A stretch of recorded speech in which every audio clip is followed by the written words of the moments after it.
Bueno, los movimientos estudiantiles van a surgir sobre todo a partir de la década de los años 60. Son movimientos que tienen que ver con la posguerra mundial, la Segunda Guerra Mundial, ¿no? Sobre todo en Estados Unidos va a haber una reivindicación de derechos, un movimiento de derechos civiles, y en ese movimiento de los derechos civiles los estudiantes universitarios, tradicionalmente considerados miembros de las clases más privilegiadas, se van a implicar en apoyo de esas reivindicaciones, ¿no? Por ejemplo, los derechos para la población afroamericana, los derechos para las mujeres, otro tipo de derechos civiles, etc. Bueno, en la universidad, digamos, como es tradicionalmente un centro de pensamiento, pues eso va a aprender y va a jugar un papel importante, ¿no? Después vamos a tener el famoso mayo del 68, donde ya no solamente en Estados Unidos, porque en Estados Unidos también hay una actividad importante, la hay en México, por ejemplo, en otros países latinoamericanos, pero sobre todo mayo del 68 lo asociamos con el movimiento estudiantil en Francia, donde se planteaban, o donde a partir de unas reivindicaciones concretas de los estudiantes que tenían que ver con cuestiones propias de las condiciones de estudio, etcétera, etcétera, se organiza un movimiento mucho mayor y que tiene una proyección mayor desde el punto de vista del desafío al sistema del poder político y económico en Francia, ¿no? Entonces, es a partir de ese momento, que en el caso de nuestro país también tiene que ver con esa época, más orientado sí a la lucha antifranquista, cuando encontramos, digamos, la primera estructura ya formal de los movimientos estudiantiles universitarios.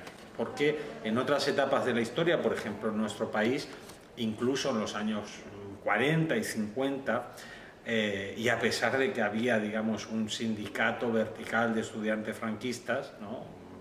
Obligatoriamente tú cuando te matriculabas en la universidad tenías que pagar la cuota del SEU, ¿no? Del Sindicato Español Universitario, ¿no? Pero aún así había ciertas protestas, ¿no? Por ejemplo, por reivindicaciones puntuales que tenían que ver, por ejemplo, con la subida del tranvía, ¿no? Yo creo que los movimientos estudiantiles, digamos, tienen fortalezas y tienen debilidades. Su fortaleza es que, sobre todo, se desarrolla en el ámbito de la universidad, lo cual no quiere decir que no haya movimientos universitarios, movimientos estudiantiles en el ámbito de la educación secundaria.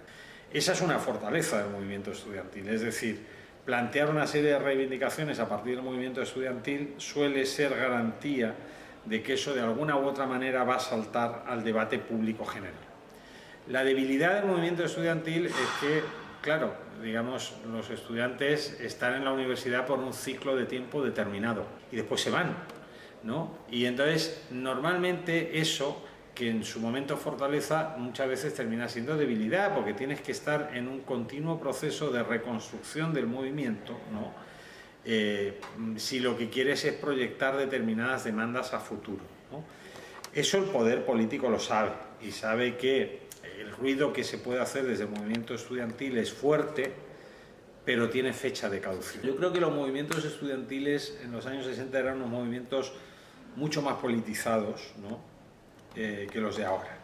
Eran unos movimientos que aspiraban a un cambio general de la sociedad, no solamente a cuestiones puntuales o fragmentadas o muy vinculadas a los propios estudiantes, ¿no? Las reivindicaciones en los años 60 eran reivindicaciones globales y en ese sentido pues eran luchas que se conectaban con otras muchas luchas, ¿no? Yo creo que hoy en día, sin embargo, los movimientos estudiantiles pues son, primero, reactivos, no suelen ser movimientos estratégicos, sino que son reactivos.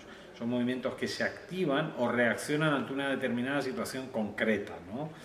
Subida de tasas, subida del transporte, cosas puntuales, concretas. Pero antes esas cosas eran menores frente a lo otro, que era el plantear un cambio estructural de la sociedad, ¿no?